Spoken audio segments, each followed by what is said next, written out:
Okay, so you're new to Monster Hunter and don't know where to start? That's okay, I've got your back. I'd highly recommend playing this game with a controller, but a mouse and keyboard might be alright too. I've honestly never tried. After you complete the first sequence on the back of that Elder Dragon, the game will drop you here, and after a small amount of walking, your friend there, the handler, will give you a map. It's going to force you to open it and check out where you've got to go next, but after you can close it, we'll be able to press the start button and make a few settings changes.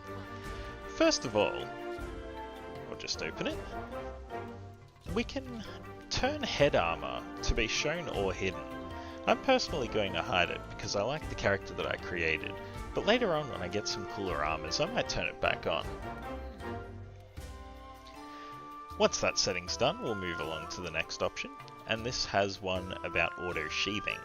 I'd recommend turning it to manual because when I played with it on, I found that the game was putting away my weapons when I wanted them out, so pressing the sprint button will allow you to sheath your weapon. It's easy and there's really no need for the auto sheathing at all. Next, if you're on a controller and you like inverted controls, you'll need to change your settings in two places. One, in the game camera controls, and two, in the reticle controls. The reticle is what's used when you're holding left trigger to say aim your slinger or a bow or a gun. Once those settings are done, you'll feel free to get on your way and move out and complete the quest. I've skipped that part and just gone straight to the end of the mission.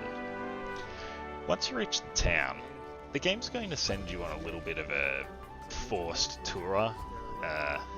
That's pretty boring, so again I'm going to skip that and go straight to the weapon selection. So, you do that from inside your house in this case, but you can do it from any of the item boxes. In addition to the weapons, you also have the choice of different armors. Now, at the start of the game you could choose between leather or chain or no armor. You can swap those at any time, just the same as you can with weapons. I'm going to stick with leather for now, and look at the weapons. So, I'd recommend choosing a weapon from the top row because they're more beginner friendly. That being said, the lance on the second row is pretty easy to use too, and the last three weapons on the bottom row are ranged weapons. They are more complicated, requiring ammo swap outs and stuff, but they do keep you slightly further away from the monster, so it sort of balances itself out. Now, I'm going to stick with the sword and shield for now, which is known as the Hunter's Knife. And then we'll move on. The next thing that I'm going to do is set you up with a basic item loadout. We'll run to the item box outside, and we'll go into Manage Items. Now, we're going to hit right bumper on each item to send everything back to your item box. Then we're going to take 6 potions, 6 antidotes, and 6 rations. If you're not playing with one of the bow guns or the bow, you can also remove the ammunition types from your inventory. Once that's done, you can press the start button, which will open up the loadout information, and you press the Y button or triangle to save the loadout. I'm also going to save a backup in case I override it, but you don't need to do that if you don't feel that you want to. It's important to note as well that item loadouts also save the item wheel customizations. We're about to look at the item wheel, but if you ever want to customize yours, remember you need to save a loadout. Otherwise, when you load the loadout that you made previously, it's going to override all those changes you just made. So, we've skipped forward, we've chosen a mission. You'll see the supply box there. Now, you can take the items from this to make your life a little easier. You know, you wouldn't need to bring your own potions, for example. But keep in mind that this is shared in a multiplayer game, so don't take it all if your friends are going to need some too. Now, if you don't have a gun, you don't need to take the ammunition, but I just like to hoard it. Now, before we head out, I'm showing you the item wheel. As you can see here, it's got a lot of stuff with red X's because I don't actually have any of that, and that's just the default loadout. In addition to using the item wheel, you can hold the left bumper and press X and B to swap between the items, and I'm going to take a ration from there too. Okay. Now, when going out into the world, be sure to gather and investigate everything. Take those herbs, they automatically craft into more potions, which is why I didn't grab a full stack from the other item loadout. And what else do we have here? More herbs, why not? Pretty much what you want to do is pick up everything, investigate everything, learn about the world. I'll pick up this water moss here, which is actually slinger ammo, which you can see appears in the circle next to the items down the bottom. You can use that just by holding left trigger and then press right trigger to shoot, but only when your weapon's not out.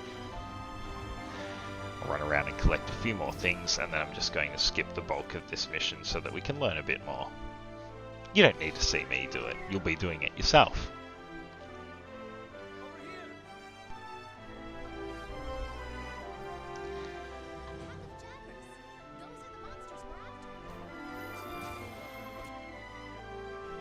Alrighty.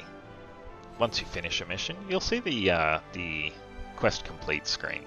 Immediately, you'll be presented with mission rewards. Feel free to examine these and take them one by one, but as a general rule, you want to take everything. You never know what you'll need later, and everything you take can be sold later if you don't need it. So I'm just showing how slow it is to take them one by one, but you've also got that take all button. It's even quicker if you don't go down. You can just press up from the first square and it will take you straight to take all. You can just go from there. The next screen is another reward screen. It shows you how much money you earned, how many research points you earned, and a few other various progress meters like your Palico level there. Now that we've got some rewards, we'll move on to the smithy. The smithy is where you'll be doing a lot of your weapon and armor crafting. In this case, it's in a tutorial, so it's only going to let us upgrade, so I'll quickly show you that. So you can go into upgrade equipment and we'll do armors first. So armor requires armor spheres to upgrade. Armor spheres have a certain amount of points towards upgrading, and the low level armors only need 1 point, so the basic armor sphere will do that and level it up. As you get the higher tier armors, you'll need to spend a lot more points, which is where those advanced armor spheres come in handy.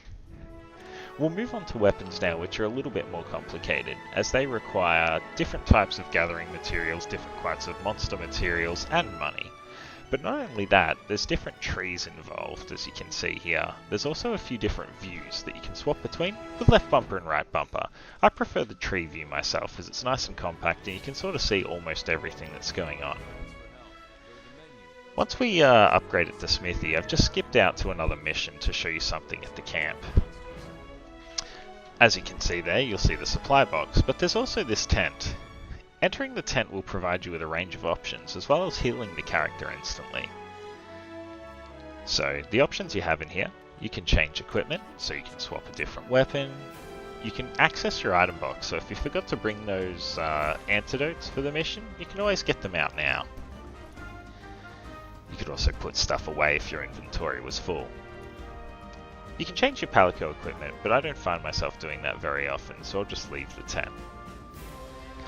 In addition to the tent, there's also a canteen out at the forward bases, and canteens provide you with a few different benefits depending on what you choose, but mainly they provide you with stamina and health boosts, which can really help you keep alive in a tough mission. So you can see the stamina and health numbers, as well as the ingredient effects. Oop, just jumped out there. And there's also food skills. The food skills aren't guaranteed, so I really just prioritize the health and stamina as well as the ingredient effect that I desire.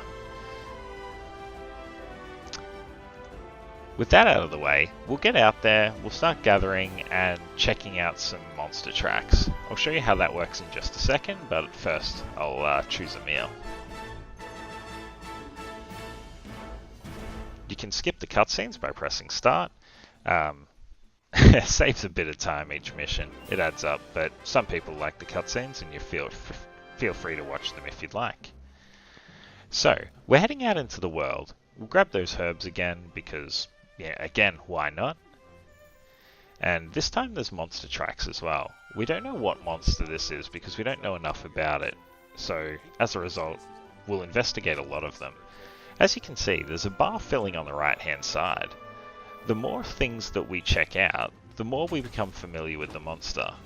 This one was a great Juggerus, and I've just skipped to the end here to show you the end of quest details. As you can see, when we slay the monster, a timer appears at the top of the screen. This is how long you have until you're taken out of the mission. Use this time wisely. Be sure to carve parts from the fallen target, and gather valuable materials nearby. In this case, you can see that you can normally take 3 materials from a larger monster, and usually only 1 or 2 from a smaller monster. After carving the materials off the larger monster, I've got about 40 seconds left, so I'll gather from these bone piles here, and then maybe kill a few smaller monsters to get their parts too. You can use this time however you like, so if you don't need the smaller monster parts, you could try running, across the map to find some more gathering locations or some more bugs. There's also sort of side quests that you get later on called bounties, and these can be completed in this time too if you're able to find the right sort of nodes. Thanks very much for watching. I'll be back soon with a few more guides on this game, like how to navigate the town properly and how to play multiplayer with your friends in the story missions, because that confuses a few people. In the meantime, have a good one, enjoy hunting.